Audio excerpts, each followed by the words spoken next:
Indie film review. I think I saw something last night. These are the Shaggy Creek woods. Bad things have happened here.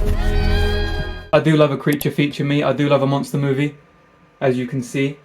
One of my favoriteest collections that I own, Universal Monster. We can dive into this one another time. Maybe I'll do a DVD haul one day. The Wildman of Shaggy Creek by director Jesse Edwards is a throwback monster movie, but it's in the vein of things like E.T. and the Goonies, that kind of 80s kids horror, family, coming of age. But do not be fooled, when I say kids horror, I don't mean that it's aimed at children. Adults can enjoy this just as much. It takes place in a small town and follows a young boy whose family have recently relocated and moved to a different area. Welcome home. Look at this. I didn't see that in Lakeside. What do you think, Scotty? The deck, the yard, the woods, just for us. Obviously, with that comes anxiety, comes fear, comes the unknown. And the Wildman of Shaggy Creek cleverly uses a wild man as a metaphor for all of those feelings. And one thing in particular the film does really, really well is building that atmosphere, building that sense of dread, that sense of something watching, lurking in the woods.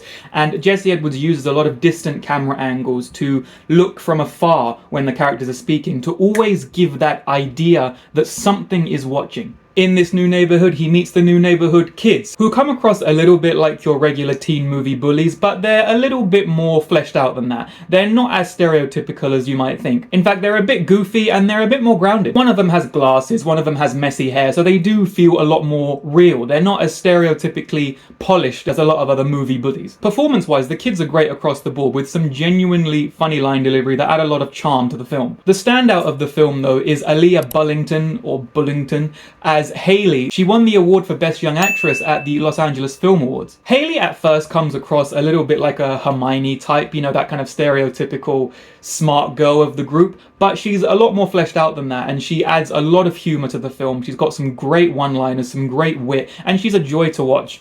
You have a therapist? My mom's a therapist. Oh.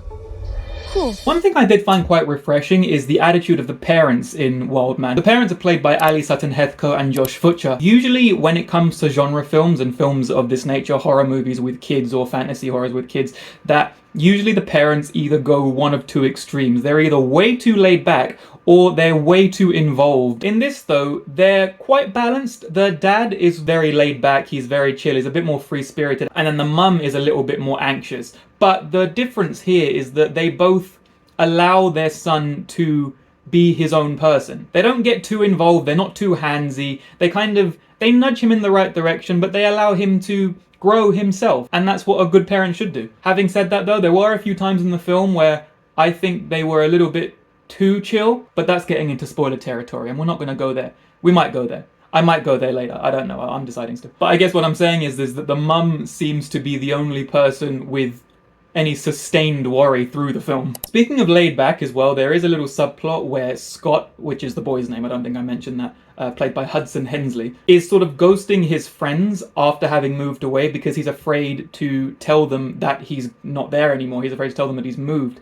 And that's one of the things that he has to confront that I think the Wild Man represents. And so it's not specified how long a time frame the film takes place in. I don't think it's more than a few days or a week, but that's a long time for your friends not to hear from you in a group chat and you're just not replying for a week. And then at the end, when eventually he does get in touch with them, he does call them back. If I didn't hear from my friend for a week, I would be like, yo, what are you doing? Why aren't you replying to me? What's going on? Are you okay? But the kids in this film are just like, yeah man, hey, it's all good, how are you? And I'm just like, whoa. And then there's the titular character, the Wildman of Shaggy Creek. Throughout the whole film, it's teased as to whether this is real or whether it's just a legend, a fable, a story that exists in this community. The kids are all teasing Scott about it, but the thing is, none of them actually know whether it's real. They're trying to convince Scott it is just for a bit of banter. The parents have heard about it, but they just dismiss it as a legend because, I mean, why wouldn't you? Bigfoot in the woods?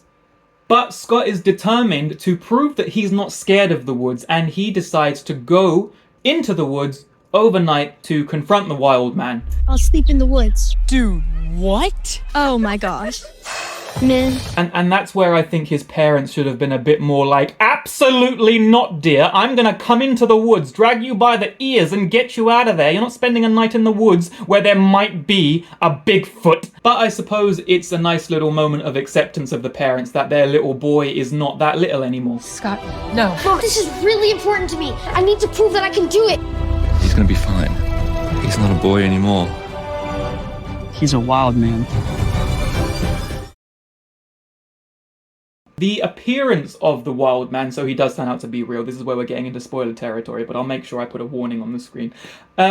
This is where the wild man does appear, and he appears quite briefly. It's very much at the end of the film, and again, it represents Scott facing his fears and, you know, overcoming and coming of age. He's growing by facing the wild man, by being not scared, by being strong. That's where the emotional heart of the film really is. The wild man costume is a practical one, and it's something that I really appreciate. As a fan of the classic monster movies, it adds just such a nostalgic charm to it when you see a practical outfit. There are so many films these days that overuse CGI, so seeing something that uses practical effects and practical costumes, it's really refreshing. The wild man's appearance might be brief, but it serves its purpose, and it serves it with intention and meaning, and it does it really, really well. Overall, The Wildman of Shaggy Creek is a gentle, heartfelt, very well-made film with a lot of charm and a lot of care.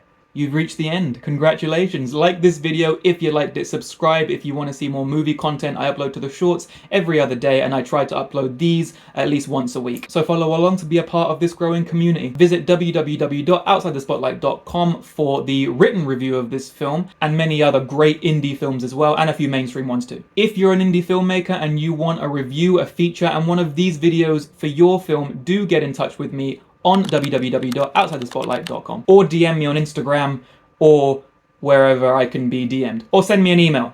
The email's on the website. Also follow me on Instagram, TikTok, Facebook, and Letterboxd as well. And also just a reminder, I do also do custom movie posters. I'll put some up on the screen right now. So if you want one of these for your film, do get in touch with me just the same.